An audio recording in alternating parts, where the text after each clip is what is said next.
Okay, so you know how sometimes you just want to like blast away some dirt Mm, and grime, mm. right? Like it can be pretty satisfying just to Yeah. yeah, totally. But what if it's something a little tougher than like some spilled ketchup or something? Right. Then you've got to call in the pros Exactly. because they've got this whole arsenal of cleaning methods you probably haven't even heard of. That's true. Like today we're diving deep into spraying, fogging, and misting. Yeah, and these are way more interesting than they might sound at first. Oh, for It's sure. actually really interesting how each of those techniques actually uses a different approach to cleaning. Yeah. It's not just about getting stuff wet.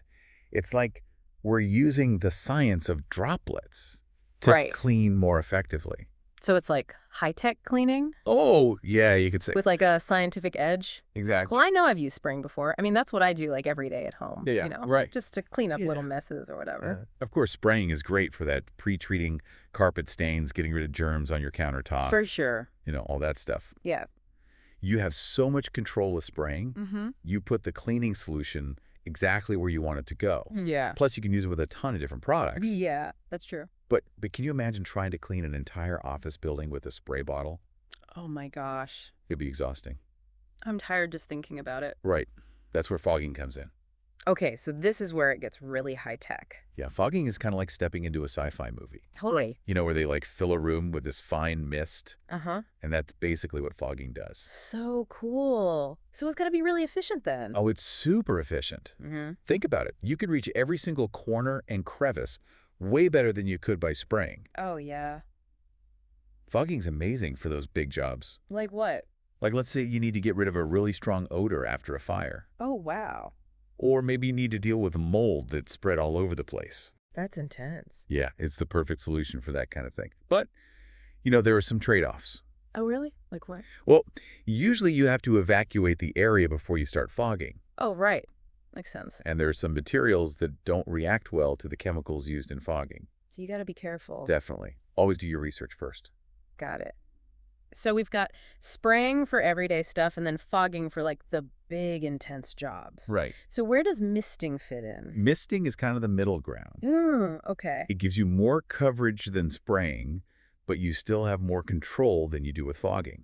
Mm-hmm. It's great for things like treating water damage over a large area, Okay. or maybe if you want to put pipe protectants to furniture, Yeah. or even just disinfecting a pretty big room. Interesting. It's a really versatile method. Wow. So we've got our trusty spray bottle fogging for when we need the big guns Right. and misting for everything in between. Exactly. But wait, there's one more thing. What's that? Electrostatic spraying. Have you heard of that?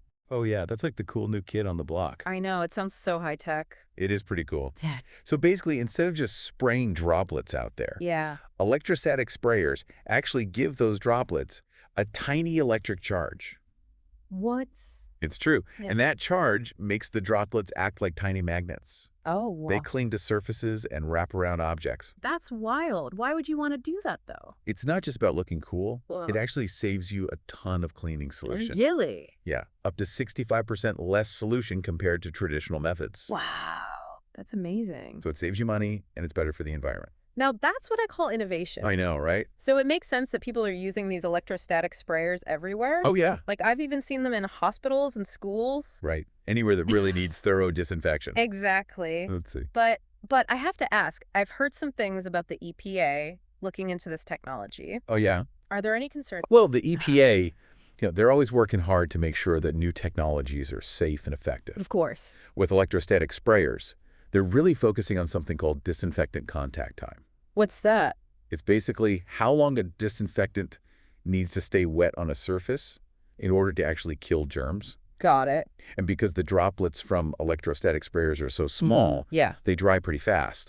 So the EPA wants to make sure that they're actually getting enough contact time to really disinfect properly. Oh, that's a good point. Right. It's all about finding that balance. That makes a lot of sense. So you've got to think about the contact time, but also not make things too wet. Yeah, exactly. It all comes back to using the right tool for the job. Exactly. Which, speaking of, we've been talking a lot about droplet size. We have. Why is that so important anyway? Well, think about it this way. A fine mist. Those droplets are really small. Right. And they hang in the air longer, Okay.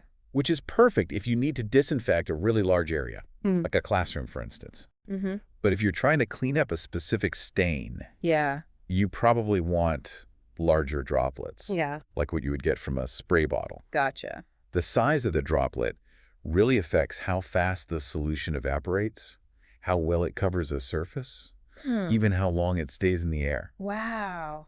So there's a lot more to it than I thought. Yeah, there's a science to it, for sure. It's like you're an artist choosing the right size paintbrush. That's a great analogy. Right. Because you wouldn't use one of those tiny little detail brushes to paint like a whole wall or something. No way. You'd be there forever. Exactly.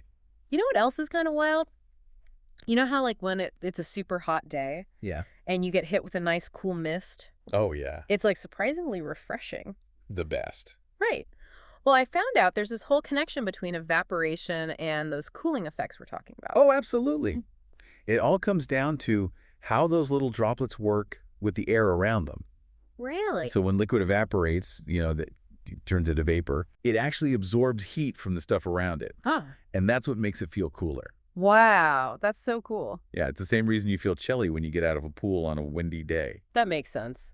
But it's Okay. got to be more complicated than just like any droplet can do that. You're right. It's not all droplets. The size of the droplet actually matters a lot. Oh, really? Yeah, and so does the environment, like the humidity and stuff. Okay, so break down for me. Okay, so basically the droplet size affects how quickly the liquid evaporates. Gotcha. So smaller droplets evaporate faster, and drier air also makes things evaporate faster. So it's like a recipe. Kind of. Yeah. You've got the droplet size, You've got the temperature, and the humidity all playing a part. Wow, that's amazing. It's like this whole invisible world. It really is. It's pretty cool. So we've talked about all these different methods. Yeah. Spraying, fogging, misting. Right? But for our listeners out there, how do they know which method is right for them? That's a great question. There are a few key things to consider. Just sort of lay it on me. First, think about the size of the space you're working with. Okay, so like a small spill on my counter is different from... Exactly. Yeah, Totally right. different approach. Right. For a small spill, a spray bottle is perfect. Yeah. But if you need to disinfect a huge conference room, You might need to bring in the fog. you got it. Okay, what else? Well, you also have to think about the type of surface you're cleaning. Oh, yeah. Good point. Like, I'm not going to fog my antique furniture. Probably not a good idea. Different materials react differently to different cleaning products. Makes sense. So always do your research first, especially if you're working with something delicate. Always better to be safe than sorry. Exactly. And don't forget about time. Time, like how long it takes to clean. Well, yeah, and also how long it takes for things to dry. Oh, right, because some methods are going to dry way faster than others. Exactly. So if you need a room to be usable right away. Yeah, you don't want to be stuck waiting for a fog to settle. Exactly. Okay, time, got it. Okay. What else? And of course, we can't forget about safety. Oh, right. Safety first. Mm-hmm. Always. Whether you're a pro or just tackling a project at home, Mm-hmm. always wear the right protective gear. Mm. Make sure you've got good ventilation. Right. And always follow the instructions on the product label. Yeah, those instructions are there for a reason. Exactly. You know, when you're talking about protective gear, Yeah. I can't help but picture like this whole progression. What do you mean? Like you start with just basic gloves and maybe some eye protection for spraying. Right. But then when you get to fogging, Yeah. it's like full-on hazmat suit time. Well, there are definitely situations where that level of protection is necessary. Right. It's all about being prepared. Exactly. You don't want to show up to a spraying job in a hazmat suit. No way. And you definitely don't want to tackle a fogging project without protecting yourself. No, for sure. So it's about finding that balance. Exactly. Well, we've talked about a lot today. We have. But before we wrap up this deep dive into professional cleaning, I want to leave everyone with something to think about. Okay, so think about all the places you go every day. You know, like the office, the gym, that new restaurant everyone's talking about. Right. Have you ever actually stopped to think about how they clean those places? It's not something most people think about. Right. But now I'm like, are they just giving everything a quick wipe down? Yeah, Or are they like bringing in the foggers after everyone's gone home? I know. It really makes you look at things differently. Totally. It's like there's this whole secret world of cleaning happening all around us. Exactly. Yeah. A whole army of germ-busting ninjas. I love it.